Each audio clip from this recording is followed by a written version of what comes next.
Hey, Tyler. Hey, Pierre. What's going on? Welcome to the New Score podcast. My name is Pat. This is my co-host, TYG, Tyler Pratt. We are live together in Dallas right now. Just got back from the Mavericks game. Pulled off a big win. Luka Magic pulls it off in the end. Unbelievable. If you haven't seen the two shots that he made, look it up because it was great. Well, we've been a little out of it for the last week. We apologize to the fans, to the subscribers. We actually went on a cruise, and now we are in Dallas together for the Mavs game tonight, Cowboys Rams on Sunday, and then Dallas Stars Monday night. So it's been an action packed week for us, but we figured let's put together a podcast. Let's talk about some football. Get back on track with that. Talk a little bit about the World Series. Talk a little bit about opening week of NBA, and we are super excited to be back to talk about it. Tyler, you got anything? What a week. What a night. What a night. What a night. All I'm going to say is undefeated. By the way, 2-0. 2-0. Luka had 49? Yeah. I think Luka had 49, like 8 and 7. I mean, the shot that he threw up at the end of the game, everyone's going to think it was a hook, but he put that little touch, that little spin on it right off the backboard. That shit was sick. Crazy. And the Nets shot like 50%. Oh, it was insane and ended up losing the game in the end. It's just a wild game to be at. I want to see if it felt like they were making everything. I want to see if there's a stat that comes out this weekend where like a team that shoots 50% from the field, like 50% from three and 90% from the line. I'm pretty sure they were very close to 50, 90 and then somehow like still lost. So it's going to be crazy to see like when the last team that did that loss was, because I think it's got to be that shit doesn't happen often. No. And what a game to experience, to be there for that. It was just back and forth pretty much all game long. Yeah, first game that I've actually first Mavs game I've been able to attend. And then this Cowboys game on Sunday is going to be the first Cowboys game I have attended, and then same with the Stars. So up until this point, I've been a fake Dallas fan, but now I'm for real. So. Now you're for real. And also, as we were leaving the arena, we kept keeping tabs on World Series Game 1. Corey Seager ties it up with a 2-run bomb in the 9th, and Adolis Garcia walks it off in the 11th with a home run. Since we've been out for a week or so, we haven't even talked about these two teams making it to the World Series. We both are just super excited about the Rangers and the D-backs playing together in the World Series because it's something nobody expected. And for both of those teams to go on the road and win Game 6 and Game 7, I mean, against all odds, D-backs have the 9th lowest payroll in baseball, and they're in the World Series. So just awesome to see those two teams in. We're pumped. Tomorrow's Game 2. We'll be downtown Dallas watching it somewhere. So it's gonna be fun. I mean, if it's anything like Game 1, it's gonna be awesome to watch. Yeah. Other than that, we want to dive into NBA a little bit. We watched what? We watched a couple games this week. We watched the Mavs opening game against Wemby and the Spurs. Yep. We were both impressed with what we saw from Wemby, and then Tyler was actually just showing me some highlights of Wemby tonight. Excuse me. And some of the plays he's already making in first week in the league, you could tell this guy's going to be special in the league. It's going to be awesome to watch just how he can do it from anywhere on the court and then also on the defensive end. Guy's just a freak. Yeah. Caught a little bit of the Lakers Suns last night. LeBron played the whole fourth quarter. I don't know if they're going to be able to keep up with that kind of pace. He's going to need some help. Especially, what was it? Beal and Booker were out for Phoenix, and it came down to that in the end, him having to pull it out for them. So, anything else from the NBA, really? No, but the best thing that I saw so far tonight, other than the Dallas game, was Caruso. He had a strip late on Siakam and then came down the floor. Levine kicked it to him in the corner, and then he hit the three to win the game. So that was sweet. But yeah, Wembanyama, I mean, like, if you're not on the train, get on it. The kid's going to be special. I mean, the only reason why he wasn't more of a factor in that game against Dallas was because of foul trouble. I mean, I would probably assume if he wasn't in foul trouble, he probably would have played closer to 30 minutes and probably the Spurs end up winning that game. But he was in foul trouble. Yeah, he was just in foul trouble a little too much. But I'm glad to have the NBA back. I missed it. It's just the best time of year, as we've already said. Like, to have this hockey starting up. Oh yeah. Playoff baseball. We're in the World Series. We're in the middle of the NFL season. Like, it doesn't get much better than this. And then right now to be in Dallas for the trifecta, the game tonight, the World Series is here. You got the Rams Cowboys game on Sunday and then the Stars game on Monday. It's a great time to be here. Yeah, it was one night this week in my apartment. We had, I believe it was Game 7 of Phillies D-backs on the middle TV, and then we had NBA on the left, and then we had Frozen Frenzy hockey on the right. Yeah, I mean, it's like this time of year, you don't even need football to be on to get your rocks off per se for sports fans. I mean, this is awesome time of year, and not to mention it is our birthday season, so yes, it is. We're down here celebrating. It's going to be a good ass weekend. Yeah. Everybody wish Pat a happy birthday. It was almost a week ago. Thank you. Yeah. Everybody make sure to wish Tyler a happy birthday, November 3rd. Yeah. Yeah, it's coming up. It's just not as important. Both the big 3-0. So, yeah, the dirty 30. 30-30. The dirty 30. All right. Let's dive into some NFL. I know we missed our recap for week 7, what we normally do. Yeah. So we kind of want to wrap this episode into a little bit of last week and this week's preview combined. Yes. So we're going to talk a little bit about both, where we feel or what we feel on certain teams right now, where we stand. We're going to hold off on big juicy bets this episode just because it's a little early in the weekend and our minds have been all over the place all week. We're going to dive into some research tomorrow probably. So we will have those big juicy bets out by kickoff on Sunday. Yeah. Oh, it'll be on New Score Podcast Instagram. So be on the lookout for those. We're going to steer a little away from gambling. We will talk about it. But just kind of more of a how we feel about certain teams going into this week. We are going to talk about the matchups a little bit for sure, though. Yeah, I mean the only thing is us being in Texas, we can't gamble. But anyways, we're gonna dive into it, and then maybe, unless we want to save our experience from the flight from Tampa to hear that whole. Why don't we just talk about it right now? That whole cat's out of the bag. Cat's out of the bag. Cat's out of the bag. Yeah, I mean, so to make a long story short, we'll kind of speed through it. They lost Pat's luggage.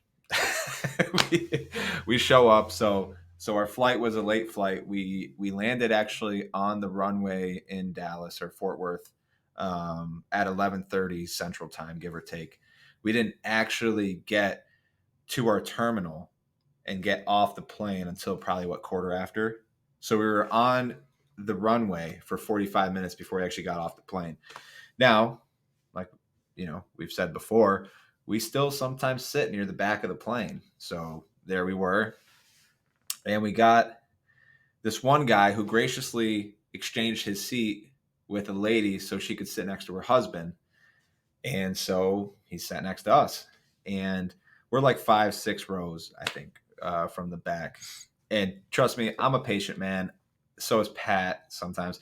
We don't necessarily like mind waiting. But this guy standing up as soon as, like Pat's pet peeve, he stands up as soon as we're kind of like up at the terminal, and he's just standing, leaning against his seat, and he just waits and waits and waits. And it's finally our turn to get up, and he just keeps fucking looking around and like letting everybody. He's like, "Oh, you guys want to go? Go ahead. Oh, hey, you guys want to go? Go ahead." So I'm looking, and I'm like, well, guess we'll be the last ones off the plane, huh? And he looks at me and he says something like, some I'm sure super motivational wisdom thing about being patient, essentially. And he turns to me, he says something, and he goes, "Yeah, make sure you remember that." I was like, "Well, you know what? I won't, because I have no idea what you just said. So please go." Please go. You finally get off the plane, get over to the luggage. We decide to split up, make things a little quicker. Pat sits there, waits for our luggage. I hit the elevator, go down to where the rental car should be, or at least the rental cars. This is our first time here at this airport, and it says shuttle to the rental car center. I'm thinking like, okay, somewhere in the airport, or at least on this premise, there's going to be a rental car center. No, it's probably 4 to 5 miles away from the airport. Shuttle was about, you hop on a bus, I'd say maybe 10, 15 minutes max, but either way, get you to this place. We hop in this rental car, pull up, we're ready to go after Pat finally met me there, which in that process, he realized that the airline left his luggage somewhere. It must have been left somewhere in the Dallas airport. We don't really know, because this morning, what time was it? Like 11? No, it was like 12:30. 12:30, after all night of calling, trying to find out where his bag was, and really no help. And then this morning, getting on the horn again, and still not a whole lot of direction. They finally gave him a call around like 12:30 and said they had his luggage at the airport. So we drove and got it. But still, that's 12 hours of missing luggage. So who the fuck knows where it went wrong? But that was obviously 12 hours of a lot of anxiety, not knowing where your luggage is. So I felt really bad for Pat. But either way, got the rental. We're heading out. We're at the booth, ready to turn out. And the lady's like, "Yeah, I'm actually going to need you to park this car over there." Someone actually wanted this exact rental. So I was like, okay, it just doesn't end.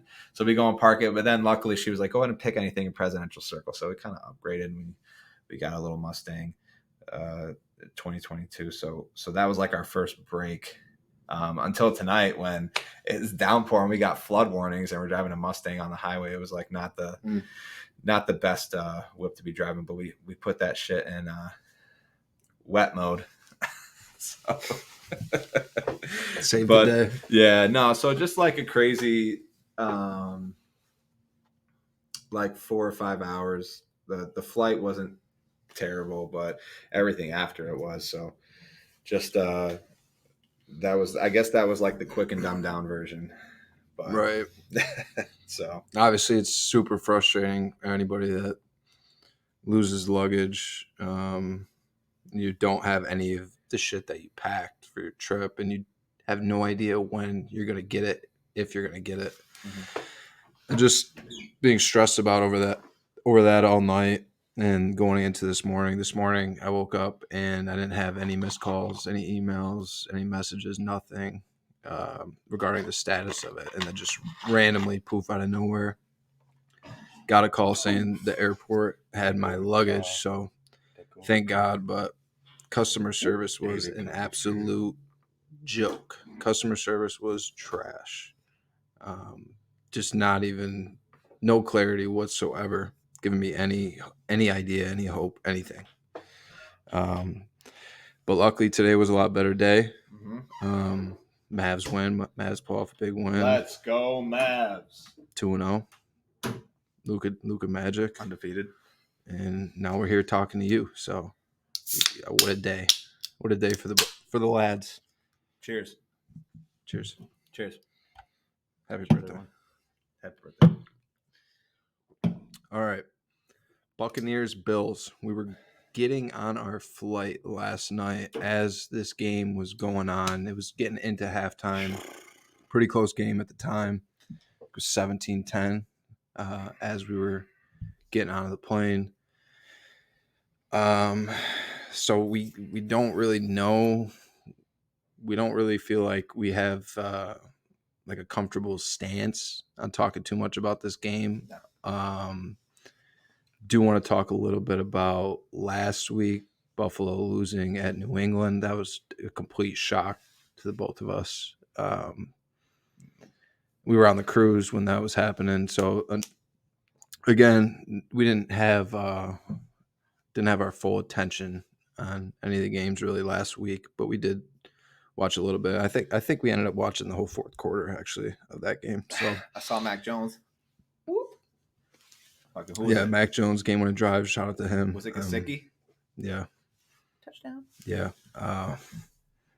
That was incredible for him to pull that drive off. I mean, he said, "Fuck you, New Score Podcast," for talking shit down on me. And there was a big juicy bet. We took what, New England? Yeah, we did win on New England. Yikes. Yikes. We're not cutting that. New England. No, we're not. New England, we got them at plus 8.5 last week. Shout out Sharon. That's Love it. Love it. All right, hold on. Wait, all right, sorry, go ahead. My big juicy bets last week were not good. I ended up only hitting on Seattle. I had the Browns Colts over under, and it was pretty much doomed from the start. That came out of nowhere. So I felt like a real idiot after last week, but Tyler saved us. I think we ended up going around. I think we ended up at 500 because you saved the day for us. Right around. I think we got Giants plus 2.5 or 3. I think it was 3.5 actually. We took the Giants. Yeah, over that was a great call. They end up winning by 7. We lucked out on that Seahawks bet, the Patriots bet, and I feel like there was one more. Yeah, there was that you hit. Shit, let me look though. Beats me. But hey, let's move on. What are we taking away from the fact? I mean, the Bills did just win last night, but I think it's apparent that they're not the powerhouse that we once thought that they were. Yeah. No, I mean, the worst part about that was we were looking at that line leading in, and we liked it on Sunday. I think, but the Bucks were 8.5. It was like plus 8.5, and we didn't end up like putting any bets in before we, or at least before I traveled down to Florida. So, we were kind of paying attention to the lines just in case we could send something to somebody, and the line ended up getting towards 10. I think it was like 10.5. What are your thoughts on the Bills losing the Patriots last week though? I mean, the Bills are just, their defense is kind of in shambles. I don't want to say in shambles, but like banged up. Yeah, they're banged up, and it's got Josh Norman back playing. It's a replacement level, right? Like if you have good depth or you have great depth, then you're going to have a great defense regardless of injuries, right? Because that drop off from starter injury to the backup is not as significant. But in the Bills' case, like it is, Trey White, who is a Pro Bowl caliber corner, a number 1, you lose him for the year. His backup is Elam, who's been a huge letdown since the Bills took him in the first round. I think it was like 2 years ago. He just hasn't panned out so far. No, he's hurt. And now he's hurt. Milano goes down. He's the leader of your defense. That changes everything. I don't care how good the backup is. It's a big kind of drop off no matter who it is. And the Bills haven't quite found that replacement yet. I think they have a rookie linebacker who's kind of filling in for him right now. Bernard. I don't know if he's a rookie. Yeah, he's still young and not great. And then the tackle though. And then the D tackle, was it Jones? Who was the Bills D tackle who got hurt? He was playing great though. I think it was Traquan Jones or Traquan something. Anyway, either way, he was playing great, and then he goes out. And who's the backup to him? Right. You know, I forget his name. Yeah, they're short. They're definitely, their defense isn't. Yeah, and I think that the Patriots too. Like one of the biggest reasons why they sucked, like for about a 2 to 3 week span, part of that was the competition that they were playing and they just couldn't compete. And then the other half of that was the fact that their offensive line was just god awful. That I remember giving the stat, 4 of their offensive linemen were ranked in the bottom 10 across 180, 190 offensive linemen. They were ranked, 4 of them were ranked in the bottom 10 to 15. Like, they finally got some offensive line starters healthy. They signed another guy to make a formidable offensive line to help Mac Jones, who hasn't been great this year, but against Buffalo, he was good. He was good against Buffalo, and he obviously beat him. He outplayed Josh Allen. Made some throws, yeah. And we kept saying during that Bills offense wasn't. We've been talking about the defense, Yeah, but the offense has been super inconsistent. And we were talking about during that game last week. I feel like every time they were getting a conversion to put them in Patriot territory was a penalty. It was a roughing or something that they were getting to their advantage, and that was helping them advance down the field. I don't understand why James Cook can't get the ball like 25 times a game, because he's proven he can run the rock and he can take the pressure off your quarterback. You don't have to ask him to do. I mean, I know I've ranted about this in the past about the Bills and how they need to take a lot of the pressure off Josh Allen and spread the ball around. And that's something that they did do last night. I was impressed. We didn't get to watch, but looking at the box score, first thing I looked at was the Bills receiving. And Shakir led them in receiving with 6 catches for 92. Gabe Davis had 9 catches for 87. Diggs had 9 catches for 70. And then Kincaid breaks out 5 catches, 65 yards in his first tutty. And I've been preaching that for so long with Buffalo, is we know that you can rack it up with Diggs. Yeah. But it's going to make you such a better offense if you can spread the ball around the field and get these other guys involved. And it's just going to make Diggs better too, because he's not going to get all that attention. So when you become less predictable as an offense and you can mix in that run game with Cook, who looks good, I mean, that's how they have to run their offense. And their defense isn't as good because they are banged up. Their defense isn't as good right now. So you need to they got to make every possession count on offense. They can't just go out and fucking wing it like they used to be able to, because they had the defense that could bail them out. And they showed last night against a capable Bucs defense for sure that they could do that. And then there's also these parts of the game where they don't produce. So it's just about finding that consistency in Buffalo. But we both think they'll be okay. It's not going to be easy with Miami in that division, but they did. Jets. Yeah, who knows with the Jets. I want to talk about the Bucs a little bit. We both bet on them last week against Atlanta and lost that. I just think that they were pretty overhyped to start the year. It started out 2-0. I know I admitted at the time that I was wrong about them. I thought they were not going to be as good as they were playing, but I think they're forming into, like, that record is forming into how good that team is. I mean, you are what your record is, and it's trying to be that for the Bucs. I mean, to lose that game last week against Ritter and the Falcons with you forced 3 red zone turnovers and you lose that game. Yeah. It's not good. No. Their offense is not good. Baker is what he is, you know. I mean, they got Godwin, they got Evans, who can make some plays for him, but they have absolutely no run game, no juice to their run game at all. Yeah. And that was something that I was looking forward to last night, because the Bills haven't stopped the run very well lately. And the Bucs didn't even try to run it. White had like 9 carries last night. Yeah, he had 9 carries last night. And it's like you're not gonna win games when you can't run the ball. Yep. And I think also in that game, I mean, you mentioned it was the most, I think, spread out as far as receptions wise that the Bills offense has kind of done in a while. I think Gabe Davis, someone can correct me if I'm wrong. My assumption last night when I heard he had 9 receptions, so that's got to be a career high for the guy. Definitely not a career high in receiving yards, but just receptions. I don't know if I've ever seen Gabe Davis have even like 7 or 8 catches in a game, and he had 9. So I'm pretty sure that was a career high for him. The Bucks. The thing with Baker is like to start the year.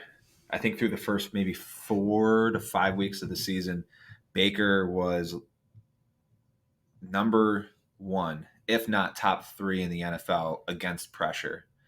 And that's been his kryptonite his entire career. So I don't know if it was just like luck of the game plan and play call, or if he really has overcome that and he's going to end up being that kind of quarterback that everyone thought he'd be coming into the league. But then again, there's the other half of that where he might just kind of trend back to what he has been, and he's not going to be good against pressure. And then that's going to be what eats him alive moving forward.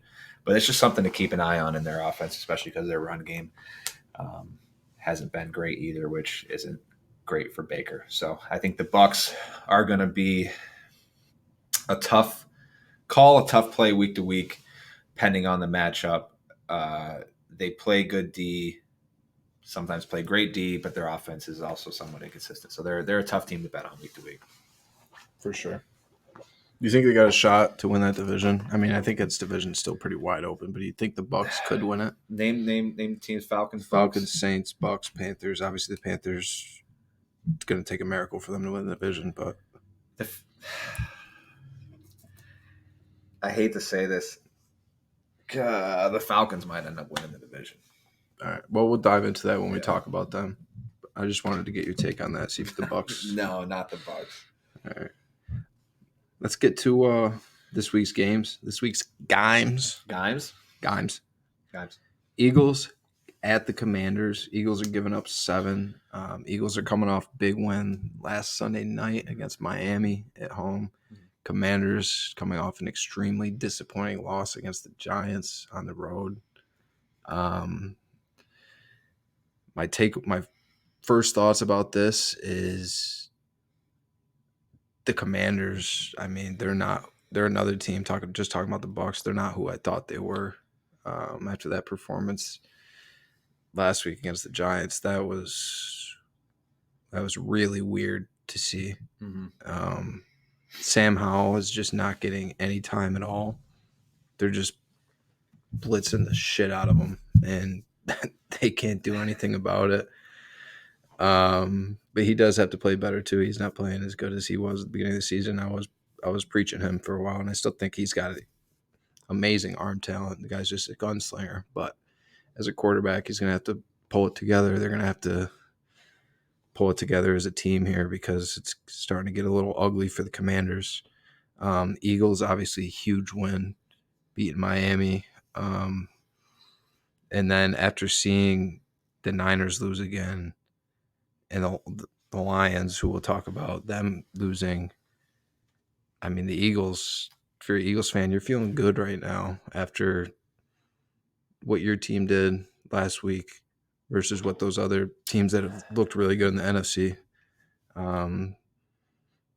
Other than that, I mean, betting, this is going to be tough to bet because the Commanders played them so well. Yeah. And I don't want to talk too much about what we're feeling gambling-wise because we haven't done, like we said, any research for this week's games. But this should be a close game, I think. I would think it'd be pretty high scoring, given that the Commanders can give Howell time. I mean, it could get really bad for the Commanders if they don't block because we know what the Eagles pass rush could do to you. They're on the way to setting the sack record. So, yeah. You already know Jalen Carter in that front, and I heard a couple other podcasts. This one from Action Network, they bet on Jalen Carter to win Rookie of the Year. I think it was 8 to 1 or something like that to start the year, and I think that's a lock. I think it's going to be a lock moving forward. He's in really good shape to win that. But that other bet that we were talking about earlier that I couldn't remember was the Ravens. Ravens minus 2.5 last week against the Lions, and they fucking smoked them. But either way, this bet, first time the Eagles played the Commanders earlier this year, I think it was week 2 or 3, similar line. I want to say it might have been a little smaller, 5.5 to 6.5. Right now it's currently at 7. I don't know. I mean, if It's anything, tough. I might do if I were to bet on this one, I might end up taking an over, maybe do like a tease on the over. But yeah, the Commanders always play the Eagles tough, so it's hard to feel comfortable given the asking the Eagles to cover 7 here. But next, I think we got Jets Giants. This is an interesting one. Like I would have loved to have done some research on this game. My gut right now, the Giants are +3. My gut tells me Giants. So if you're a Giants fan, you might feel good that you hear some people like backing the Giants on this one. I don't know. The Giants defense, tell me if I'm crazy, but like they've kind of been playing better. Oh, they've been playing way better. Like It's night and day. Like they look like a formidable defense. Their offense, I mean, under Tyrod Taylor has not been like sensational. It's just that he's not turning the ball over, so he's not losing the Giants games. He's just not quite winning them the games, if that makes sense. He also has the balls to make the throws down the field. Yes. That Daniel Jones is afraid to do. Like if he sees a one-on-one that he likes, and the receivers, I mean, you drafted Jalen Hyatt. He's a deep threat. And he was non-existent with Daniel Jones out there on the field. At least Tyrod, if he sees him one-on-one and he sees him beat that corner, he's going to throw him the ball. And Tyrod can get it done. I mean, and if you get Barkley going, obviously we know how good Barkley is. And he even said he wants to stay there. So kudos to him for that. If you get Waller going, Waller's starting to get going, and then that defense is playing way better. Why not stick it out with Tyrod? I mean, I know you just paid Daniel Jones, but what's it say to your locker room if you're a coach and you win? Well, you should have beat the Bills. You should be 2-0 with Tyrod right now as quarterback. But obviously they're so much better right now. What does it say to your locker room if you're a coach and you're like, oh, we're going back to Daniel Jones now? Yeah. And it's like, no, fuck that. Ride it out right now. I mean, you ride it out with the hot hand. Listen, it's one thing if you're, like the Jets and let's say Zach Wilson and the Jets go on a run. It's week 15 and Rodgers is like, shit, I'm ready to come back. I'm healthy enough. And let's say through, 14 games, the Jets are 8-6. Are you going to stick with Zach Wilson because he's been winning, or are you going to put Rodgers in? Obviously, the obvious answer is Rodgers because there's such a huge discrepancy between the two. In the case of Daniel Jones versus Tyrod Taylor, there's not really a huge discrepancy there. So I think that if the Giants are winning, if they are winning ball games, like stick with Tyrod Taylor. The dude is the third. I think he's like number 3 in NFL history for like turnover margin or something like that. Like the dude is just historically good at not turning the ball over, and he does get the job done. Like whenever the dude started in the past, back when he played for Buffalo, I'm pretty sure he led them to the playoffs for like the first time in a while. I don't know if it was the first time in a long time. Yeah, he broke the curse. Yeah. So he's like a solid quarterback. He just has a hard time staying healthy sometimes. Yeah. And on the Jets side, Dalvin Cook requested a trade this week, so we'll see what happens with that. That was short-lived, huh? But talking about Rodgers, like if this team can just stay afloat and have that hope week to week as the season goes on that, hey, we're still alive, we still have a chance. And I mean, it's not unheard of for Rodgers to come back this year. And I mean, that would be unbelievable, obviously, but it's not like he's out there running routes and shit. He's got to stay upright in the pocket. He's just quarterbacking. Yeah, just move around a little bit. I mean, it's definitely going to take some athleticism, but at this point, fuck it. What do you have to lose? Yeah. You're at the end of your career anyways, and if they have a chance to win in the playoffs this year, then I have no doubt in my mind that Rodgers will be the quarterback. Yeah, I just looked at this over-under for that Giants-Jets game. It's at 35.5. I don't know what the weather looks like, but that is a crazy low total. Obviously, everything about this game screams under, but it's one of those ones like when everything is so obvious and you're like, oh, of course it's going to be that. It's always the opposite. I almost feel like in this case, you might as well take the over. I don't know, but yeah, that's a tough game. I would probably go Giants over, but don't listen to me on this one. It's just a flyer. Patriots, Dolphins. Patriots are getting 9.5 on the road right now in Miami. We already talked about the Patriots pulling it off against Buffalo last week. We're not. I don't think either of us are going to overreact too much to that game. No. Given because,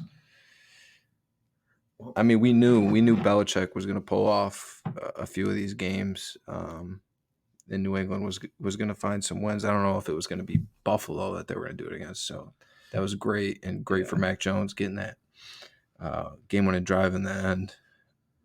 What are you freaking out about over here? The freaking line, 9.5. That's crazy. So earlier, 9.5. Earlier in the year, when the Patriots were at their worst and the Dolphins were at their best, it was a 7-point game in the end. It was 24-17 was the final score. I don't know. I feel like 9.5 is a lot in this game. Yeah, Miami coming off a loss against Philly, which we talked about a little bit. We watched it a little bit. We were kind of like in the hot tub on the cruise, and then also watching the game a little bit, going back and forth. Yeah. The Eagles are a really good team, and they were playing at home on Sunday night, so we're not – I mean, there's really nothing to criticize Miami too much about. That was a tough spot for a team to be put in, and then this is another tough spot because Patriots looked like a capable team last week, and now Miami has to go to Germany next week to play the Chiefs. Yeah, we have another overseas game? Yeah. There's a couple more. There's to Germany, I believe. Wow. So they have that to prepare for the back of their heads, they have that in the back of their heads while trying to prepare for Bill Belichick this week. This is funky. This 9.5 is funky. I promise you guys I'm not a closet Patriots fan. I've been hopping on their spreads for the last 3 weeks straight. Obviously, I had that bad beat with them against the Raiders, but that shit should have covered. And then they covered against the Bills.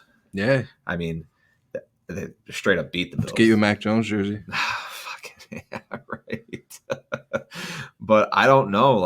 I just feel like this is such a crazy high number here, 9.5. That's not crazy high. It's just high, but with the Dolphins offense as good as they've been, the thing is, I know Tyreek Hill is playing. He was a little banged up, questionable coming in. The dude's just way too focused on trying to break this record. I think he's just going to go until he literally can't go. And then Waddle's got some back issues leading in. I think he's going to, if he hasn't already been listed as active or probable, he's most likely going to play, I think. So they should be at not quite full strength, but close to it. They have Jeff Wilson back yet? Yes. Jeff Wilson's back. A-Chain. Still on the IR. Achan. Who knows? He's still on the IR. And then they got Mostert. And I feel like they got one other guy. Ahmad. Ahmed. My dad loves saying that shit. Were you there? No, you weren't. I think it was Matt. He just kept saying my dad was just like, Ahmed. It's like, oh, relax. We're going to have to give him the ball more. Just kidding, Dad. I love you. But, yeah, I don't know. That if I were betting, I would take Patriots 9.5 blind. That's a blind bet, though. Yeah, right now. These are all blind bets, so don't, take it for what it's worth. Yeah. This is just us spitballing. Yeah. Jags Steelers. This is a matchup that should be great. Yes. Jags giving up 2 on the road at Pittsburgh. Jags are rolling right now. Shout out Weed. Where you at, brother? Weedy. Your Jags are rolling, buddy. Trying to get this guy on and talk about him, but we're better off getting Port. Yeah, better off getting his dad at this point. Oh, come on, bro. I'm kind of, if there's one game I am disappointed that we're going to be at the Rams-Cowboys game, because we're going to miss it, it's this game. Yeah. Jags Steelers. The Steelers have been good too. They escaped a win, I guess, in LA against my Rams last week. Yeah. We had some missed field goals. There was an unfortunate call late in that game, but is what it is. Steelers win. and now this is a good spot at home against the Jags. Over unders 41. It's too hard for my mind to even think gambling right now. Yeah, no. Here, listen. Classic case. You got a team that's rolling, right? You got the Jags offense. They're finally clicking. Ping, ping, ping, ping, ping, ping. The Steelers defense has been saving their ass all year. We've talked about Tomlin being a home dog. This dude is elite. He is amazing. He has got an incredible record against the spread as a home dog. The only unfortunate part here is that at the moment it's +2. So it's not like they're that much of a dog, because I think the numbers go way up when he's a home dog inside of the AFC North, or even when he's favored by or a dog by at least 3 or 3.5, something like that, and then the numbers go way up for him. But this being at 2 makes it a little tougher. Over unders at 41. I mean, last week, or I don't want to say it was last week, it's been almost a week and a half, right, for the Jags, because their last game was that Thursday night game against the Saints. You could talk a little bit about that too. Yeah, so in the first half, I mean, their offense looked great. I didn't anticipate them putting up that much, yardage and points in the first half the way they did, with, I think it was 2 turnovers. They had the Christian Kirk fumble and then a fumble on the punt, which led to like two Saints field goals, or maybe they missed one of them, so it only ended up leading to like 3 points. But the Saints ended up coming back in the second half, and their offense looked like an offense for once. They finally got Michael Thomas a touchdown, I think, in the midway through the fourth quarter. They got Olave involved. Kamara is just a fantasy stud, because he gets 12 catches every fucking game for 25 yards. But as a running back, like, you can't ask for much more than that on top of the 40 yards you get rushing. It just comes down to, like, the Jags continuing to click. They didn't even get Ridley involved in that game against the Saints. I don't even know if he had a catch. He might have had like one target, but like, they still played well. I mean, they were, though, for what it's worth, they were a dropped ball away from losing that game. I think who was the Saints tight end? Oh, yeah, Moreau. Yeah, Foster Moreau dropped the touchdown in the corner of the end zone that probably most likely would have won the Saints the game. But either way, the Jags got out there with a win. I think this is going to be a great game against the Steelers.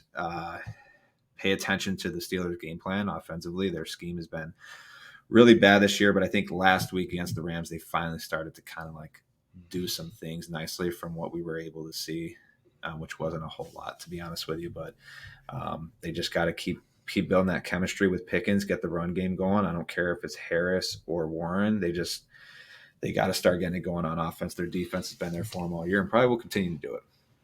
Yeah, Jags last week, they let the Saints get back into that game. That game should have been over. I think it was 24-6 or 20. Yeah, 24-9 maybe. I think it was 24-9, because all the Saints were doing was kicking field goals. Yeah, and then, I mean, they had the pick 6 too, which was demoralizing. I just thought the game was over at that point. The Jags just couldn't put their foot down in that game. They ended up getting that late touchdown where Kirk gets away, which was obviously huge. That really like gave them what they had been missing the whole second half, it seemed like. On the Steelers side, I don't really agree with their off. I mean, Najee Harris does not look like the running back that they drafted out of Alabama at all. At this point, I think you're doing your team a disservice by giving him more touches than Warren, because when Warren comes in, you could see the explosiveness at least. And I don't see that at all with Harris. Their offense has basically just been throw the ball to George Pickens. And I know they got Deontay Johnson back, so that's going to help them out. Take some of that pressure, take some of the looks defensively off of Pickens, which will benefit them as a whole. But they got it, like you said, they just got to get more creative in that offense, because I feel like Kenny Pickett is never going to develop as a quarterback in this like fucking high school offense out there that they got the kid running. Not if you keep asking him to throw back shoulder fades to that's all it is. Pickens, like that's all it is. Like there's nothing creative at all where he's I don't feel like he's improving as a quarterback. He has played great in the fourth quarter. There's some crazy stat about his record and coming back after trailing in the fourth quarter. I mean, the kid is a dog, but I'm not putting it on him as much as I am the offensive coordinator. And Tomlin has to be responsible for that too, for letting this shit happen week in and week out. But like you said, the defense just continues to carry them. TJ Watt had an interception last week, which he looked like an all-pro D-back. I mean, breaking on that route and picking off Stafford. I know. So, Yeah. I mean, when you got that guy in your team, you're going to have a chance. That's how good he is. We've talked plenty about him. Not sure if this is going to be a big juicy bet for either of us. I know you said you like Tomlin, home dog, but it is only +2, so I feel like they've definitely caught on to that. Yeah. So we'll see what happens if we put a move in on that one. Let's move on to our game. Oof. The Los Angeles Rams. Yeah. At the Dallas Cowboys. We will be there. Yeah, we will. This is kind of fun. You know? It's kind of fun previewing our teams playing against each other, and we're together for it. So Rams got fucked last week by their kicker and by officiating. But either way, they should have put their fucking foot down in that first half and just ended Pittsburgh from even having a chance. But yeah, missed field goals. And luckily, Maher's gone now. That's what you get when you don't have a kicker going into the regular season. I don't know what we were thinking with that. Just kind of doing it on the fly. And then, hey, if this guy doesn't pan out, we'll cut him. We'll get another one. Like, I hate that. Absolutely hate that. I would rather draft a kicker in the fucking third round like the Niners did. Yeah. And at least have that, be comfortable that you at least have a guy that can make field goals, because that shit was pathetic last week. Going into this game against Dallas, this is one that it's a spot where the Rams need to pull off a win, but it's not a good spot for the Rams to be in, being at Dallas this week. Dallas is 6-point favorite. Coming off a bye. Yeah. So, I mean, to touch on the kicker thing, kickers in the NFL is just it's a hit or miss thing. Like the Cowboys this year, they bring this kid Brandon Aubrey out of nowhere, and he's setting a rookie record. And I mean, part of my take jinxed him, so we'll just go live here just to put it on record that part of my take, PMT, they jinxed Aubrey. So if he does miss a kick Sunday, it's their fault. But with that being said, 6-point spread, over unders 45.5. Betting on this just initially, I wouldn't feel very comfortable with that spread, just because like we were watching earlier and listening, like that back door for Stafford to creep in, even if it's a 7 to 10 point game, the Stafford and the Rams find a way to cover.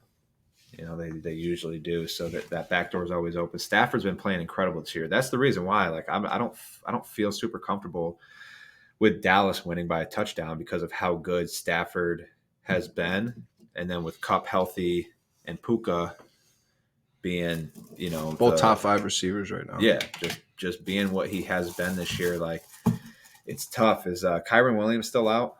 Yeah. So they're gonna have to do a run by committee. But like that's the thing though, is like Dallas's offense, I mean, other than I think the Chargers game, like they haven't been real like solid against the run, which is why it was real surprising that Eckler only ran for like 2 yards a carry, because I thought Eckler was going to have like at least 80 yards on the ground. But either way, this is a tough game to bet. I would stay away from this one, to be honest with you. Dallas has just been too unpredictable on the offensive side of the ball. You kind of know what you're going to get from the defensive end coming off of a bye week. maybe Mike McCarthy took a look in the mirror and was like, I need to be fucking better. I can't keep calling shitty plays and running a mediocre offense at best. So hopefully this bye week allowed them to get some insight and do a lot of self-reflection on the offensive side of the ball. I think it's going to be a good game. I think it's going to be closer than 6. Yeah, I hope so. I hope it's a great game. Yeah. For us to experience. Going down to the wire, possibly overtime, that would be ideal. That would be free football. Yeah, would absolutely love that.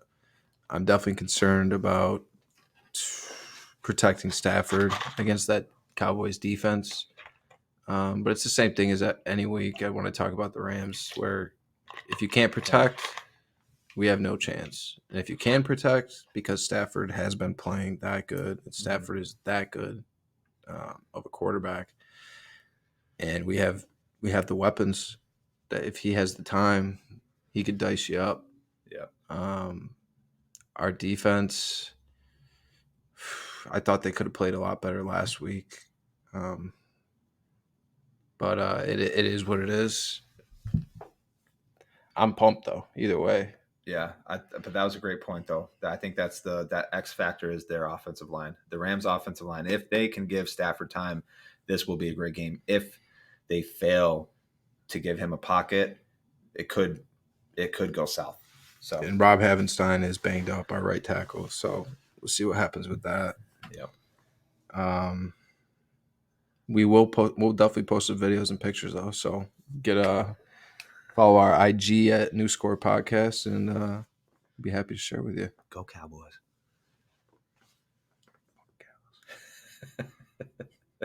Moving on to a division matchup.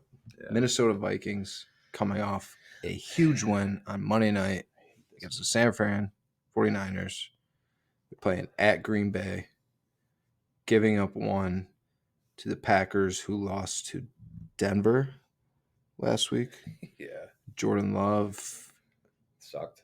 You're not that guy, pal. You're not that guy. No, you know, a crazy stat I heard about the Packers offense is like in the first half, they are the worst offense statistically. And then in the second half, they're the best. So it is a complete 360, 180, whatever you want to call it. Being the worst in the first half, best in the second half, it does not really lead to success. So this is, I mean, Vikings are -1. It's an over under 41.5. Like, it's in Green Bay. It's a 1:00 game. I would stay far away from this one. I think this has potential to be either the worst game of the week or one of the best games of the week. I don't think it's going to really fall in the middle. So it's fucking stinky. This is a stinky ass line, if you ask me, because you know something's up when the Vikings, you know, they start rolling a little bit, pull off a big win against the 49ers on Monday night, and now they're going to play the Green Bay Packers, who just lost to Denver, and the line's only -1. That tells you everything you need to know. That the NFL is so week to week, and you can never, ever, ever overreact to what you saw the previous week. You just can't do it. So unless you've done your research on this one, or you've heard something that you really like, stay away. This is one of those ones you want to stay away from. Yeah. Moving on, Houston Texans, Carolina Panthers, rookie QB matchup. CJ Stroud, Bryce Young. We know CJ Stroud does look great. Bryce Young hasn't looked really good. He's also got an awful team. Stinky. This is an interesting, little rookie QB matchup. The line is 3.5. Carolina's getting 3.5. I mean, they've been frisky at times this year, but they just haven't put 4 quarters together. So it's hard to see them until they do that. Until they put 4 quarters together, it's hard to see them doing that. I kind of do like the under in this game though, 43.5. Yeah. We'll see what happens. As far as the game goes, we're not going to watch it because we're going to be, at our game. But It is cool seeing rookie quarterbacks going against each other, especially when Carolina could have had C.J. Stroud and they took Bryce Young, and then we know what C.J. Stroud's been doing this year. So Bryce Young this is his opportunity to go out there and really show, hey, this is why I was drafted number 1 overall. And I know they're not gonna make the playoffs, or really do anything this year. But I think this is a big game for Bryce Young. Yeah, I think there's some cool, factors in this one when you take his number 1 versus number 2 overall picks. But an interesting thing I heard yesterday on the flight was that percentage-wise, 80. So there's a percentage of tickets on a team versus money, right? Being you can submit 1,000 bets at $10 each, right? And then you could submit one bet for the other team at like $10,000, right? So you have percentage of tickets on a team and you got percentage of money on a team. There was 86% of the tickets were on the Texans, but 84% of the money was on the Panthers as of yesterday. So what that tells me is that there are a lot of, I guess you can call them like pro bettors, people who do this strategically week to week for a long time. Those guys are on the Panthers. I don't know what the play is there, but I guess if you're going to, if you're 50-50 on this one, I mean, you could either go the under or go with the Panthers. But like I said, I'm not sure what the pros play is here, but it's going to be an interesting game. Fun fact about this game is I actually did a division winner parlay at the beginning of the season where I had the Texans winning the AFC South and the Panthers winning the NFC South. I had that paired up. I mean, the Texans, they turned it around. We're starting to see DeMeco Ryans' culture. I mean, it's awesome to see what he's done to that team. It's complete rejuvenation. They're playing good football right now. Carolina, I was completely wrong on that. I thought they would be a lot better. But just a little interesting fun fact. Moving on to the New Orleans Saints at the Indianapolis Colts. I'm going to steer a little away from this game and talk more about the Saints right now. Derek Carr and that offense specifically. Like you said, the Kamara, like the 12 catches for 50 yards. It's Derek Carr's dropping back and not even reading the field, not even seeing his keys, not even giving Olave, and Shaheed and Thomas these opportunities down the field vertically before he's just checking down a Kamara. And it's like there could be no pressure at all. And he's just dumping down a Kamara without even reading the defense. And I've never seen this from Derek Carr. I mean, with the Raiders, we always saw him taking shots. And this is just so boring offense to watch.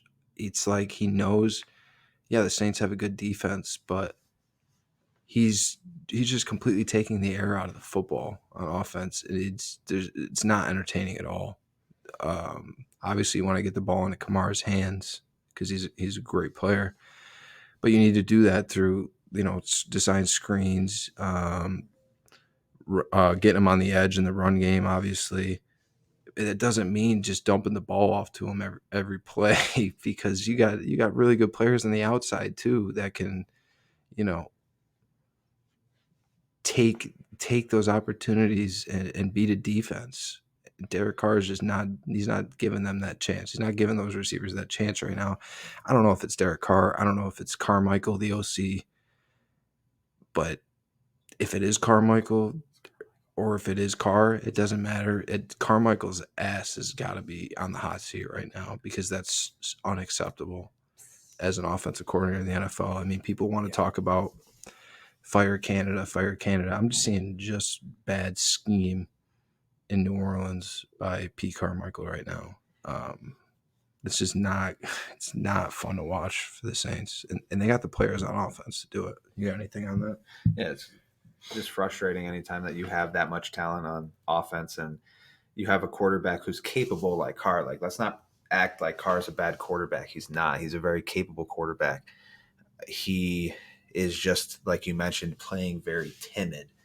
He's not being aggressive. And I'm hoping, I mean, he kind of like that second half against Jacksonville was like the best I've seen Carr play all year. He had some moments earlier in the year. He's made some great throws like late in the game.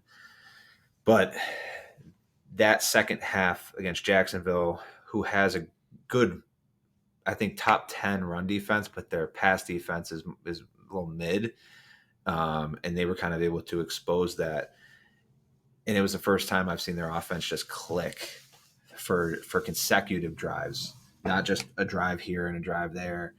Consecutive drives. The first half was bad. Obviously, they settled for way too many field goals. But this Colts defense is not that great. So they played a lot better than what they are. Yeah, I think that if the Saints maybe caught some momentum from that second half and it carries over, this could be it honestly could be a wash. I think the Saints have – I don't think the Colts blow out the Saints. The Colts might win. I don't think they blow the Saints out. I do think the Saints win this, but they could blow out the Colts. It's like they could wash them. So I would back the Saints here, but they're -1.5 over-unders 43. It's in Indy, another 1 o'clock game. So it can go either way. But I did want to say, I was just looking at this. We got 9 1 o'clock games this week.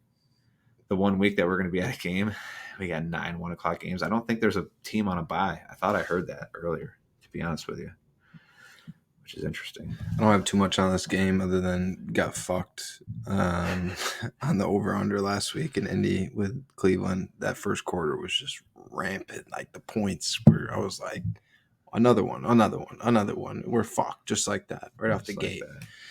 I don't have too much on this game other than I might have to bet the under again.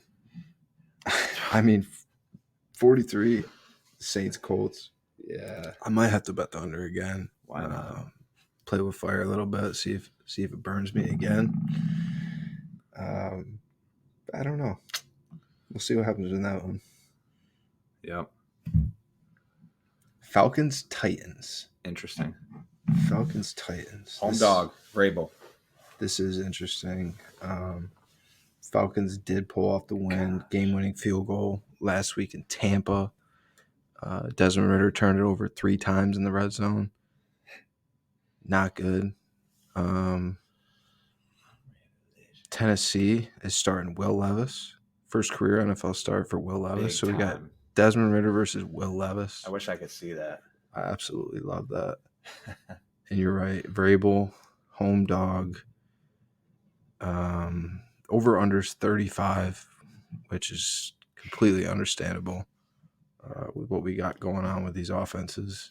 Who knows what's going to happen with Will Levis and that offensive line for Tennessee.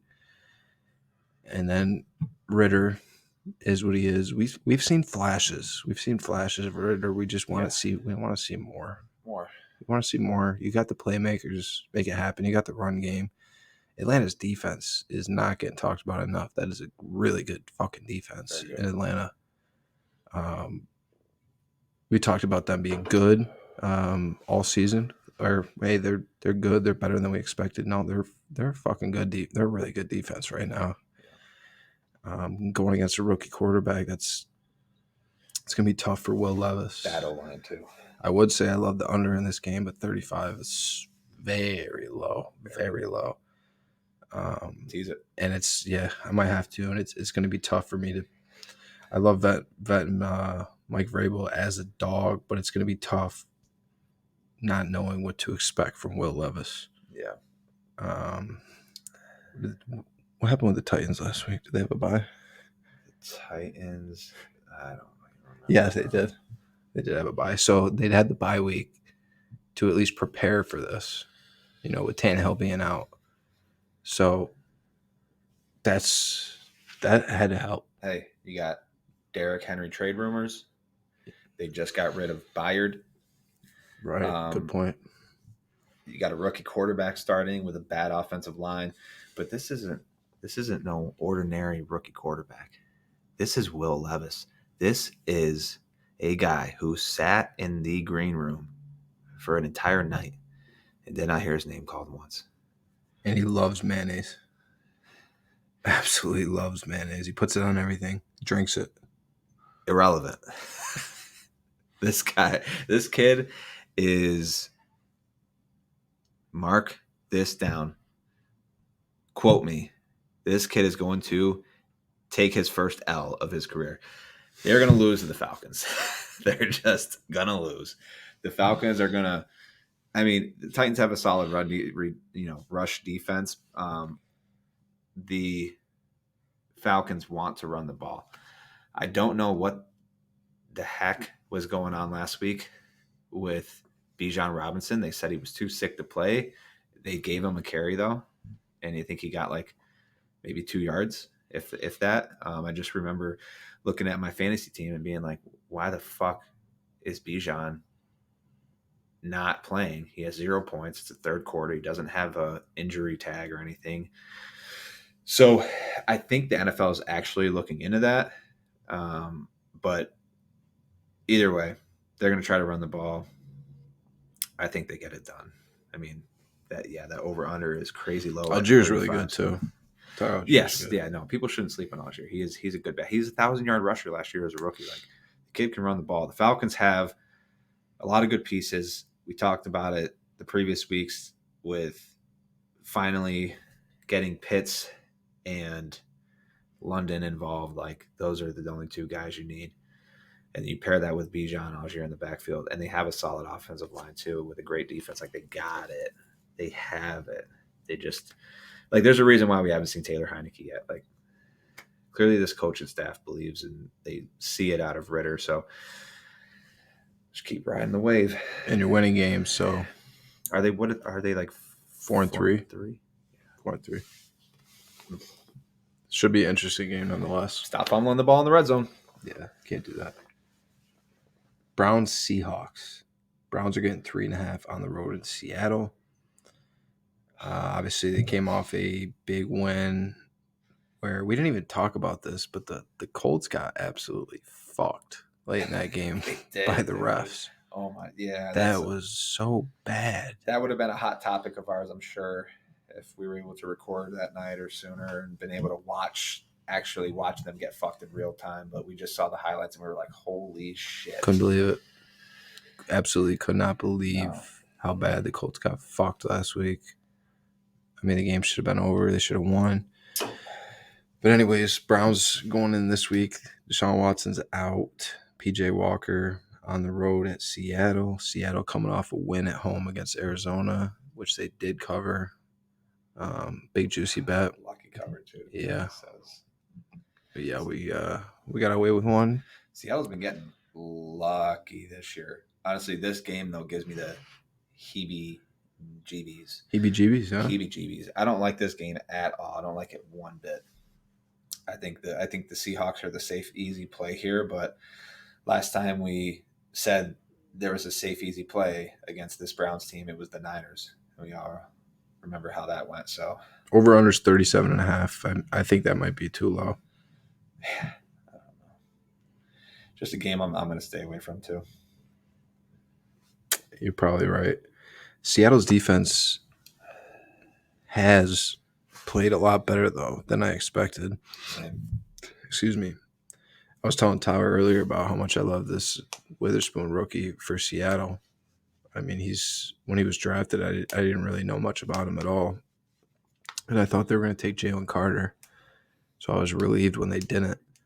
But this Witherspoon kid looks like the real deal out there in Seattle for them. Browns, like I said, they're missing Watson again. And when Watson's been out there, he stinks too.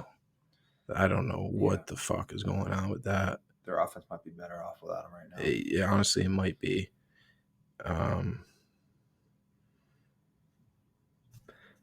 who's to say what's going to happen in this game? This is tough. Oh, give him the quote from the rookie. Oh yeah.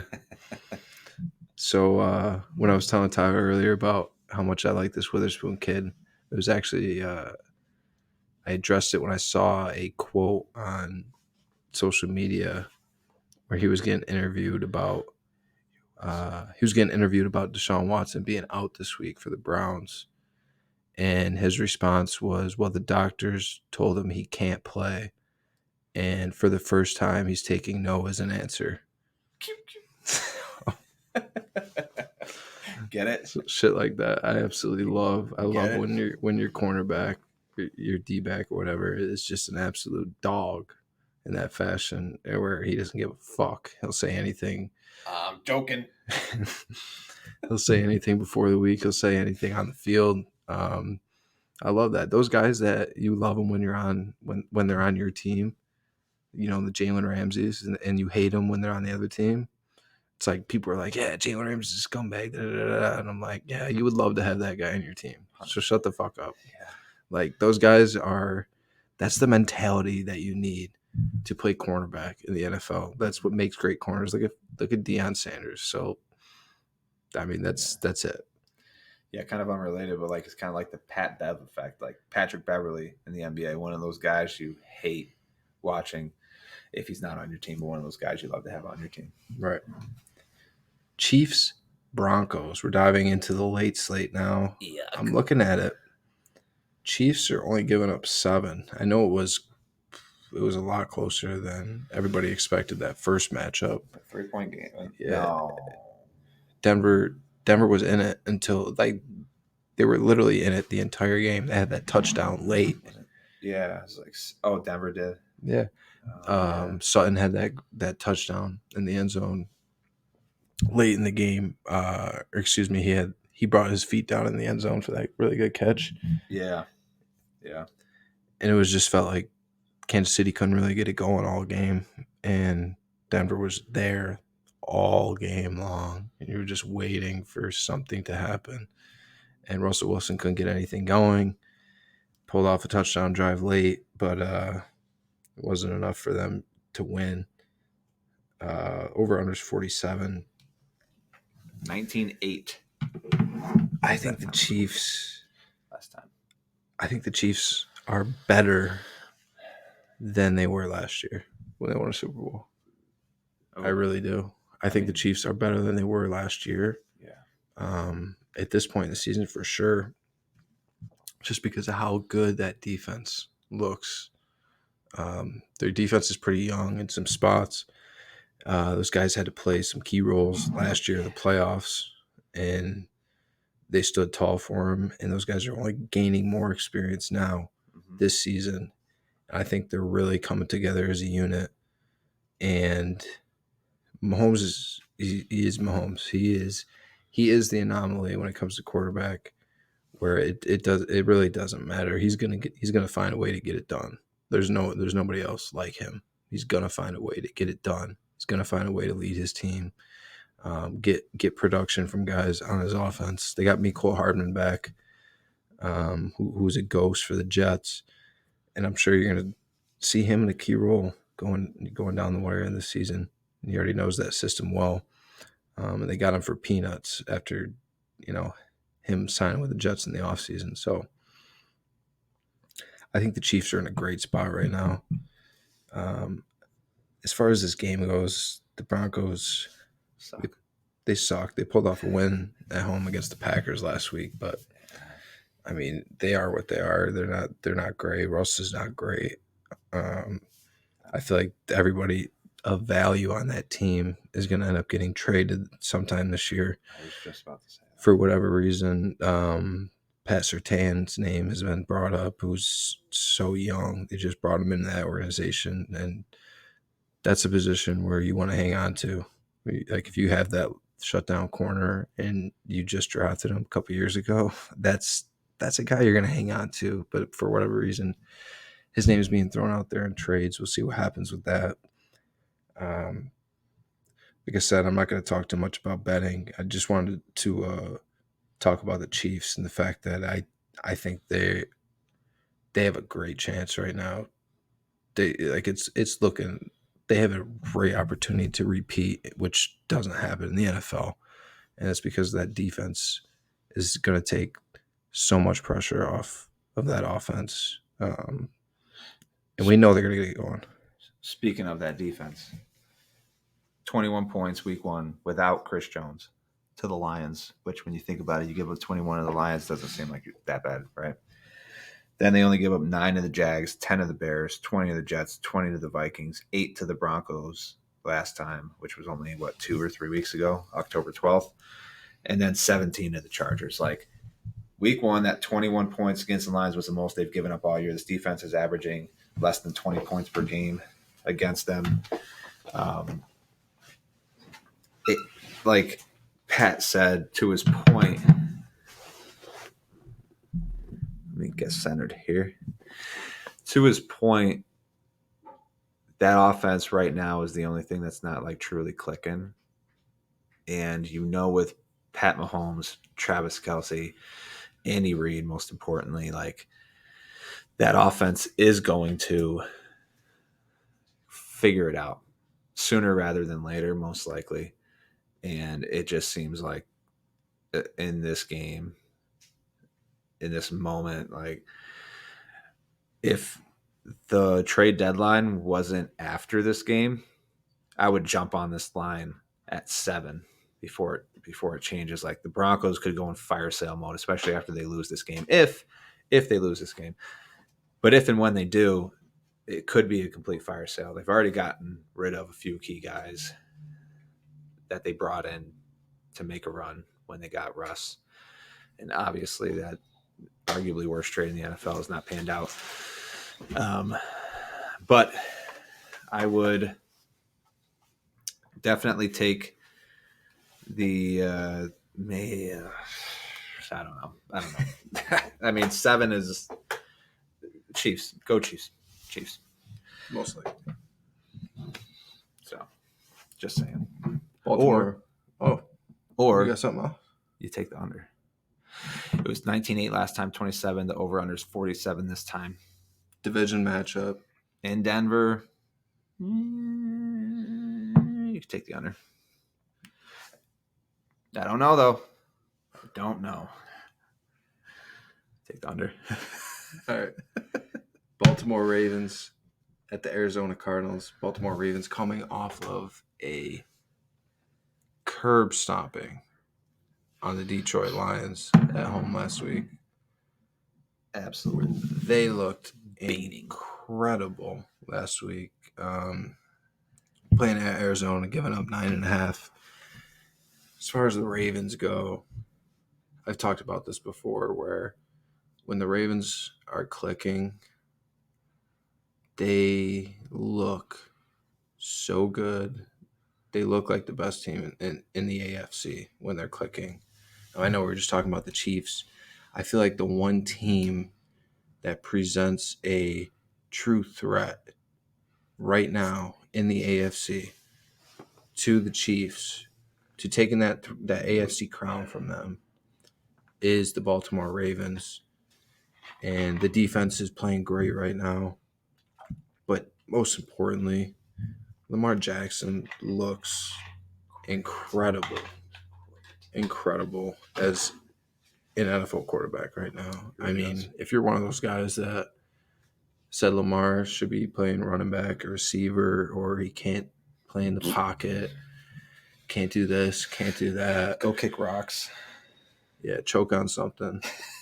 Because he's proven all of you wrong right now. This dude is it looks incredible right now. Like if you were to create like Lamar Jackson right now, if you were to create a guy on Madden, I mean, obviously you take out the stature of being like 6'5", like 250 or whatever, but if you just create like the speed, the athleticism, the quickness, and then also the ability to beat you in the pocket, to have that awareness, have that precision, that pocket presence, everything, leadership. It's like Lamar Jackson. That's how good he looks right now. He's like MVP form, Lamar Jackson. They don't even have they lost their running back again. Like they're just throwing Gus Edwards, Justice Hill out there week to week, like they always do when Dobbins gets hurt. They never have that constant rush game.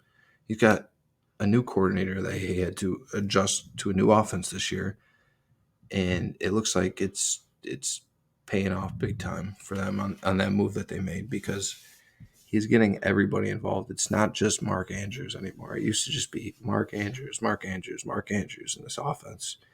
And now we're seeing him spreading the ball over the field. He's taking shots down the field. He's taking what's given to him, intermediate routes, short routes, and then also getting going with his feet, with his legs in the run game. I mean, it looks unstoppable when they're clicking. Yeah. And on top of that, the defense. They have the pieces. The Ravens have always drafted so good defensively for years and years and years. And then they make that trade for Roquan Smith last year. Yeah, and they got him. I mean, it was 28-0 last week against the Lions, who we've been praising. Everybody's been praising how good the Lions have been. It was 28-0 in that game before the Lions got a first down. So we're talking about offense, we're talking about defense, and then oh by the way, they have arguably the greatest kicker of all time in Justin Tucker, great coach in Harbaugh. Yeah. This team is scary right now. They are so scary, and I don't know. Like looking forward to the playoffs when the weather changes and things change. I don't know if it's going to affect them like it did in the past because I feel like there's such more versatile offense right now than they used to be. It's not like the one trick pony with Lamar Jackson. Like he's not just bringing one thing to the table. He's bringing all these different elements of quarterback to the table, and it's making their offense. It's like I said, when they're clicking, they're unstoppable. They look better than anybody offensively. And that's no knock against the Chiefs. We know how good that Mahomes and they are, and they've actually done that. So we need to put respect on their name when we bring them up. But just talking about the Ravens and like what I see in the potential of a team, it's fucking scary right now. It is, and I think that the Ravens, I don't want to say they need to, but I think if they make a move, it's to get a running back, before the deadline. The best or the biggest name out there for running backs right now that's getting thrown around is Derrick Henry. That is a very, very unlikely trade to bring Henry to the Ravens, but I think we've seen crazier things. If they did somehow pull off a trade to get Derrick Henry, I think they might sneak above the Chiefs on a lot of people's boards for, Super Bowl favorite out of the AFC.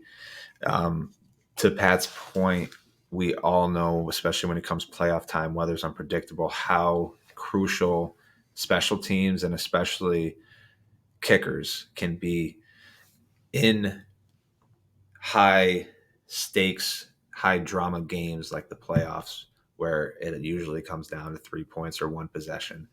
So to have the best kicker in the game, it's huge. On top of everything that they've got going, I don't even think their offense has reached like its full potential yet. Lamar is just amazing right now. And Matt, if you ever hear this, remember when we had that conversation in CJ's studio apartment when you said Lamar Jackson might be the most overrated MVP in history to that point? I hope you eat it. I hope you eat those words, brother. And I remember giving you a hard time about it, and you said it was one of the worst days of your life because I was apparently being a douchebag, which I don't recall that. I don't see it that way, but you got me heated, man. You brought it out of me. But this game should be, it should be a stomping. Ravens are favored 9.5. Over under is 44.5. It's in Arizona. It's a 4:00 game. The Ravens should win this thing by 10 points, but, Cardinals are kind of one of those crazy good first half teams, and then they're bad in the second half. So, if you want to bet on anything, maybe bet like Cardinals first half plus 7.5. But I don't know. Taking them 9.5 is a lot, but everyone kind of got not high on the Cardinals, but after they won against the Cowboys, people were like, "Oh, Josh Dobbs, they might have something here." And then James Conner got hurt, and then now Zach Ertz is on the IR. He was a big third down component for them, the security blanket for Dobbs. So I could see the Ravens winning this by 17. Yeah, talking about Arizona. Arizona's lost their last 3 losses. They've been by 10 points or more. So they're that team that we thought they were before the season started. It was they were frisky for a while there, and they still continue to play well in the first half. I mean, they even did it against the Niners. So yeah, like you said, first half it could be tight, but it could very well get away from Arizona the second half. Baltimore could run away with it. are they 1-6 right now? Arizona, Yeah. They might have they 2 just wins. beat Dallas. No, yeah, the other one. So that was the thing I was going to say. Karma. I jokingly after the first quarter or first half, Pat sent this text out to a couple of the boys and was like, first thoughts, takes on games, and I was like, Cardinals might not win a game this year. And the only game they've won so far has been against Dallas. So fuck me, right? Mm-hmm. All right. Bengals on the road at San Fran. San Fran coming off that Monday night loss in Minnesota, dealing with a bunch of injuries right now, including their quarterback. It's looking like Darnold's going to go for them. This is a good spot for Cincy, but at the same time, 49ers lost to the Browns, lost to the Vikings. I feel like they got to respond. But can they respond? I mean, if Sam Darnold's out there, you don't got Debo, Trent Williams banged up. This line's at 5. This might be a good time to take the line for you out there who are somewhat believing in the Bengals a little bit. I know this line was at 3 earlier in the week, so 5 is not bad if you want to take Cincinnati. The one thing that's concerning to me, talking about Cincinnati, is that front against San Fran. At the same time, San Fran needs somebody to take the pressure off of Bosa. Yeah, I'm constantly talking about, these Aaron Donalds, difference makers on defense, on the defensive front for these guys, for these teams, the guys that are dominant. You can take those guys out of the game if there's no other threat. And right now, San Fran, they got Randy Gregory. They got to get him going, though. You know what I mean? If you can get Randy Gregory going on the opposite side, you got Hargrave up front, who they brought in from Philly. Just right now, Bosa's getting way too much attention on that front. And if these other guys start playing, we see it with Pittsburgh. We see it with Alex Highsmith is a great rusher, and it's taking the heat off of TJ Watt. It's allowing TJ Watt to eat because you got that opposite end that you also have to prepare for and defend. So I want to see the Niners get that, just like I want to see the Rams get somebody else for Aaron Donald, taking the heat off of him. I don't want to see that. I don't want to see the 49ers do good, but I'm saying, as looking at them as a team, I feel like that's something that they need. Fred Warner's obviously amazing. Secondary is really good. I think that's the key to the game, though, is Bengals protecting Joe Burrow. They're coming off a bye, too. The Bengals? Yeah. I think so. Yeah, so they had a week. They had an extra week for this one. Burrow has looked better. That offense has been clicking since the first few weeks of the season when everybody was dragging them. So this is a good spot for the Bengals, but at the same time, 49ers are coming off 2 losses, and you're expecting them to respond at some point and just punch a team in the mouth. Can they do that with a backup quarterback, though? Who knows? How healthy is McCaffrey? Who knows? How healthy is Trent Williams? Out. Yeah. McCaffrey and Trent Williams out. Deebo Samuel out. Brock Purdy out. Um, is anybody else nervous for Purdy's starting gig? No. Let's talk about that a little bit, because Brock Purdy has been getting dragged a little bit, coming off 2 poor performances. Yeah. I'll start. I did do that little system quarterback rant where I just have a problem with the term being used when you talk about these guys having success, and then the people out there who always go to, well, it's the talent around them, it's the scheme, it's the coaching, da da da da. And as I said before, like, the quarterback still has to play at a certain level to get it done. I mean, it's playing quarterback. It's not easy. It doesn't matter who's out there with you. Obviously, there's those anomalies when you talk about Mahomes and you talk about Tom Brady, you talk about, those premier guys that, I mean, those are the all-time greats. Where, yeah, you don't need too much. I mean, Brady had shit for receivers for years in New England, and he still got it done. But just because he's doing that, I mean, we can't hold everybody to that same standard. Yeah. Because if you're going to hold everybody that same standard, there's no way to compare quarterbacks and compare the development, the progression, everything of quarterbacks, because those guys are just complete anomalies. We've seen Mahomes do it without Kelsey or whatever. We've seen Brady do it with fucking Deion Branch is his number one, or turning Julian Edelman into what he was. So I'm not going to overreact on Brock Purdy losing a couple games. Like, does he have to play better? Yes, he has to play better. Is he as good as he was getting hyped up to be by the media? No, he's not that good. Is he a bad quarterback, though? No, he's not a bad quarterback. Like, he's proven he's a capable quarterback. He can get it done. And another thing about Brock Purdy that I like is his willingness to advance the ball down the field, to take those shots. We see it so many times in the NFL where these young quarterbacks are getting babied by their coaches, or it's just their mentality where they're afraid to make mistakes.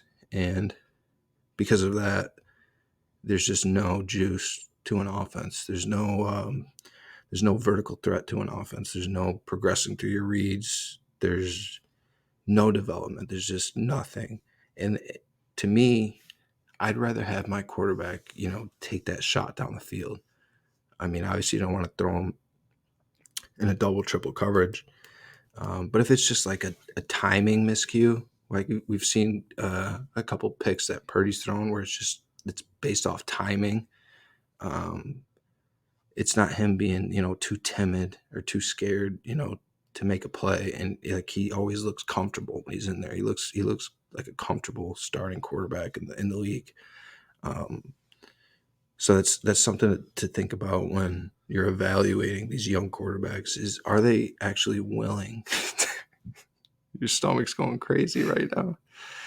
Are these young quarterbacks willing to move your offense down the field, or are we just going to dink and dunk, and get that passer or that QB rating up, whatever it is, you know what I mean? Completion percentage.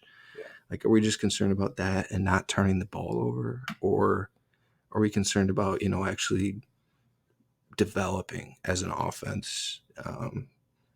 So that's something that I've been thinking about when I'm hearing all this about Brock Purdy. My only thing on Purdy, I think anyone who's ever listened knows it.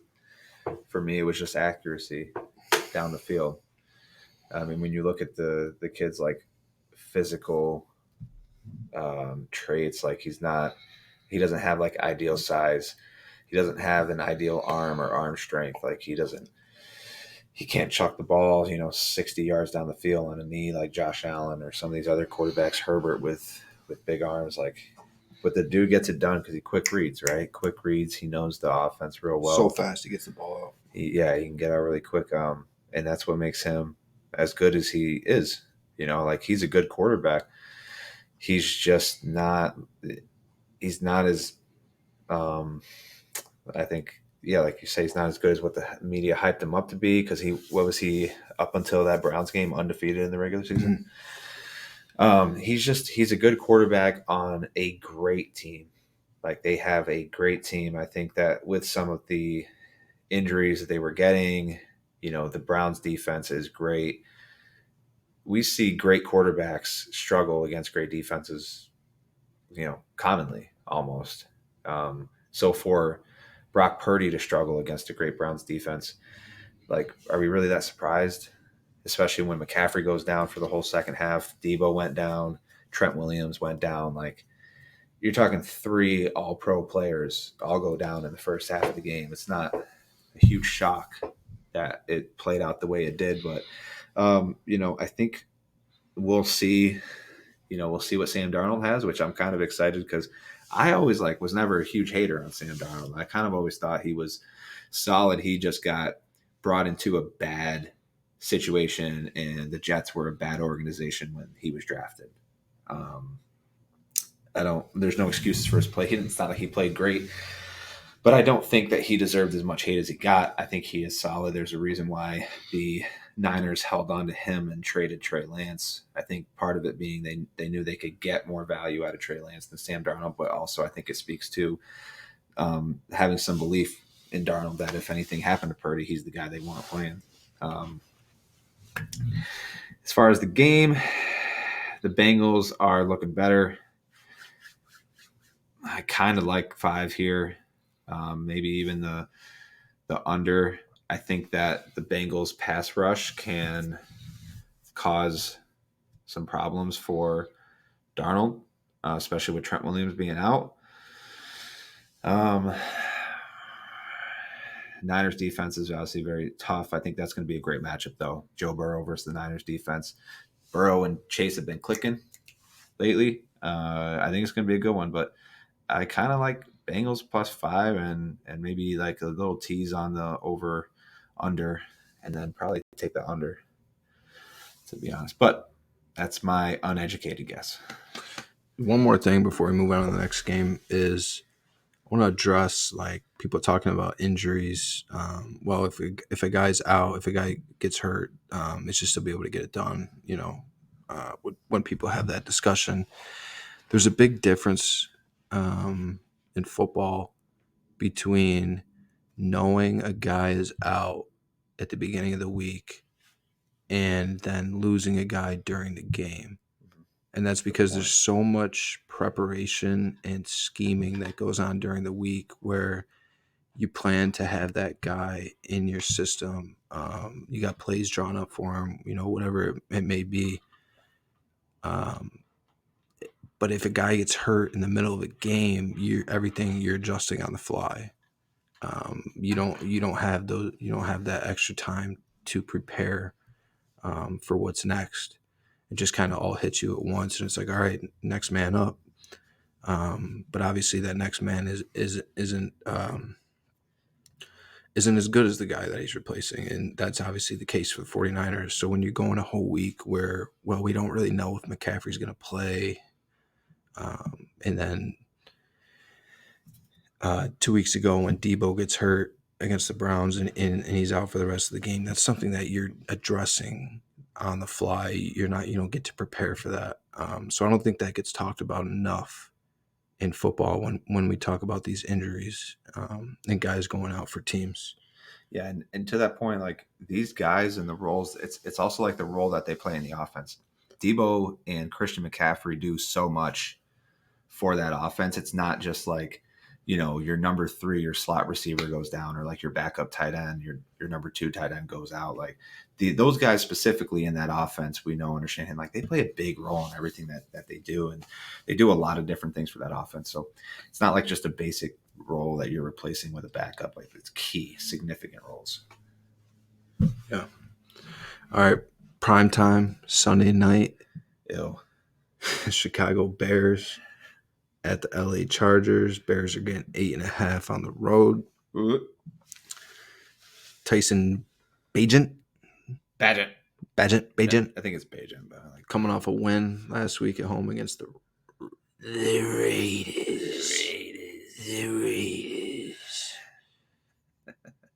Raiders. Raiders. Come on. But no, I mean, give credit to where credit's due. I mean, the kid got it done. I mean, Yeah. we didn't really know what to expect from that game. We didn't see much from that game at all, other than seeing the box score after and seeing that the Bears pulled it off. So that was pretty interesting for us to see. Chargers, I mean, I just don't know. I don't know what else there is to say about the Chargers. I can't even imagine what life is like to be a Chargers fan, to have all that talent, to have the quarterback, to have the running back, to have the weapons, to have the highest paid defense with a defensive head coach, and then just constantly underperform season after season. It's just mind-boggling to me. To see what the Chargers continue to do. Obviously, they have to win this game against Chicago at home. They have to. 8.5's the line. But I want to, like I said, my mind is taking me just to disappointment with the Chargers as it continues to be year after year. And I think Justin Herbert deserves some of this blame too. The fact that, yeah, the defense hasn't really stepped up for him. But at the same time, if he's getting paid to be that guy, and he is as good as we think he is, and as everybody else in the NFL media hypes him up to be, at a certain point he's got to put this on his back and Win ball games. Yeah, he's got to finish. He's got to carry this team, and he's got to finish down the line for them. And I'm seeing late in games he's a little too timid out there. I'm not sure what it is. I'm not sure if he's not familiar. I'm not sure if it's the new scheme. It's Kellen Moore's new scheme. If he's still adjusting to that. I'm not sure if they haven't really been able to get Eckler going since that first game. Yeah. That could have something to do with it. Could have something to do with Mike Williams being out. And then they got Slater, the tackle that they drafted, who's great too. And like I said, all those guys on defense that you're paying, it just has, the results have to be there for the Chargers, and they're just not.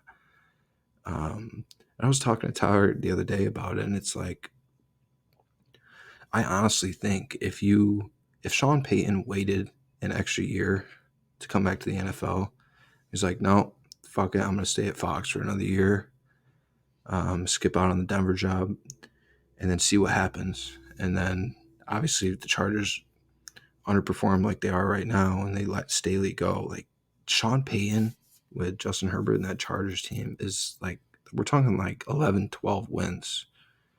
I mean, that's no joke. I mean, at least 10 wins. I think the over-under for their wins would probably be 10.5.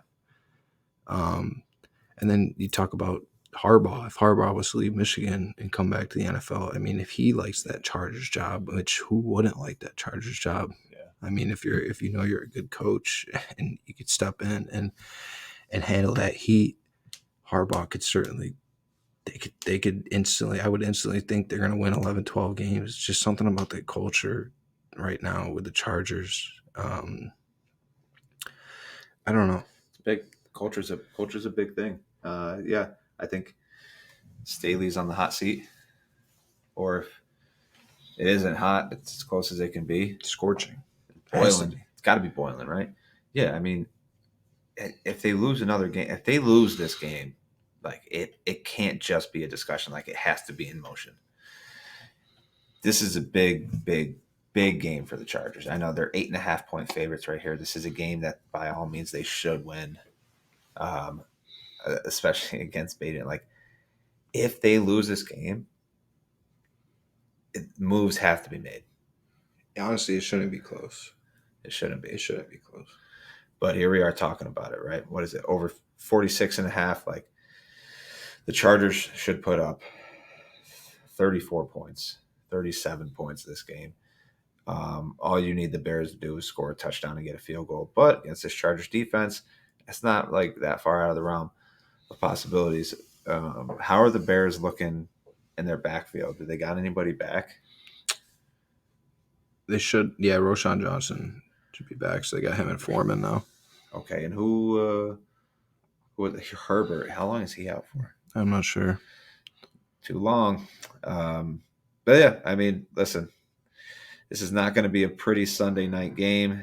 I think if Chicago wasn't such a big market and even LA, I think this game probably could have been flexed, and they might have put the Bengals Niners.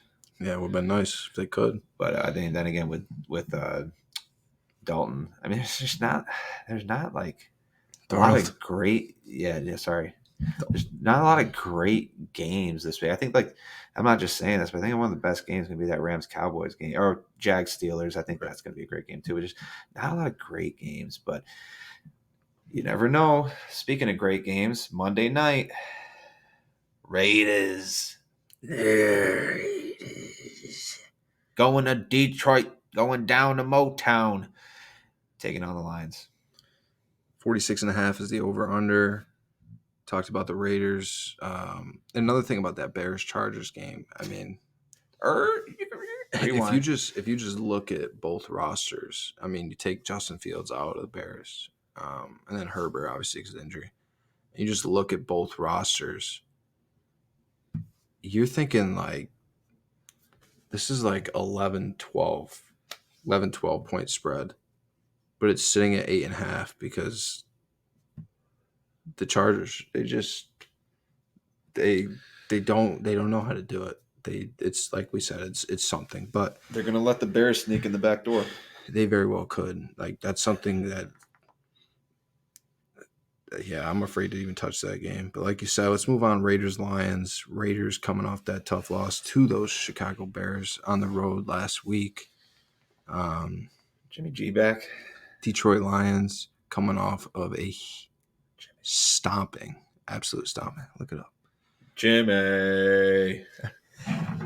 Detroit coming off of a stomping in Baltimore. Talking about Detroit, this is just one of those situations where we see a team get blown out like we did last week in Detroit, and people want to freak out and overreact. We already talked about how good we think the Ravens are, how good that they've been playing, and that just happens. That happens in the NFL from time to time where you just go out and nothing is working for you. There is something to be said about Jared Goff on the road. Jared Goff on the road outside, I think, is the stat where it's not pretty. There's definitely something to that. They're missing David Montgomery. I know that because since Montgomery's been out, that offense has not looked the same. I still like their defense a lot, though, and I still like what they got going on as a team. I think they're gonna bounce back nice. I mean, they're getting a home Monday night game. I feel like this is a great spot for the Lions. I mean, -8 against the Raiders, who just lost on the road in Chicago, and it feels like they're falling apart right now. Devontae Adams, we're hearing these trade rumors after he just decided to go there. I mean, last year, it's not looking good for the Raiders. Josh McDaniels is just not it. He's not it as a head coach. We know what we can do as offensive coordinator, but he's just not that guy as a head coach in this league. I love the Lions here. I mean, I know we haven't done any research, and I've tried to steer away from talking about gambling as much. But just looking at this, I absolutely love this spot for the Lions at -8 at home. And coming off of that really humbling game in Baltimore last week. Yeah. Listen, every team has a game where they just don't show up. The Lions did that against one of the best teams in the NFL. That's why it was as bad as it was. But normally when a great team flops, they bounce back. I think this is the perfect game to bounce back from for Detroit. And to Pat's point about Goff playing on the road and outside, he is home and indoors for this one. So he will most likely throw for 350. St. Brown will have a touchdown. Reynolds will have a touchdown. Jahmyr Gibbs will have a touchdown. Book it. This should be another curb stomping, to be honest with you. That -8 does sound really, really nice. I'm sure if we could make juicy bets without any research, that would be one of them. Just right off the rip. There's certain lines that you see where you're just like, wow, I absolutely love this one. And to touch on that, like sometimes you can get a line on Sunday for next week's games that are just too good to pass up. And if you are 50-50 or you're unsure, just DM the podcast, ask for our opinion, and we'll let you know at that time. But yeah, this one, I think Detroit wins. I think they win big. Then after that, McDaniels will be in a similar situation to Joe Staley.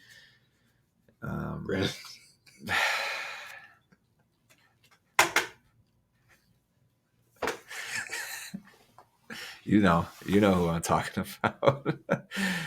So big win. Detroit. Staley will be on the hot seat along with McDaniels. Vice versa, flip flop. Yeah. It's getting late here in Dallas. It's 2:38 Central Time, guys. Cut me a break. It's getting late, bro. Luka Magic. Yeah, it was a long night, great night for us. Edit that out. But not a chance. But like we said, we're happy to be back. That is our Week 8 preview. Yep. Like and subscribe on our YouTube. Follow us on Instagram, New Score Podcast. Like us. Follow us on Facebook. Get at us on Spotify. Whatever you need, we got it for you. Probably plan on being back middle of next week for some recap action of Week 8. That's when we will both be back in our normal environment. So we plan on seeing you next week. Follow us along this weekend on our Instagram, as we will be at Rams Cowboys on Sunday. And then we will also be at, if you like hockey, we'll be at the Dallas Stars Columbus Blue Jackets game on Monday night. Thank you for listening. We will see you next week. Peace. Goodbye.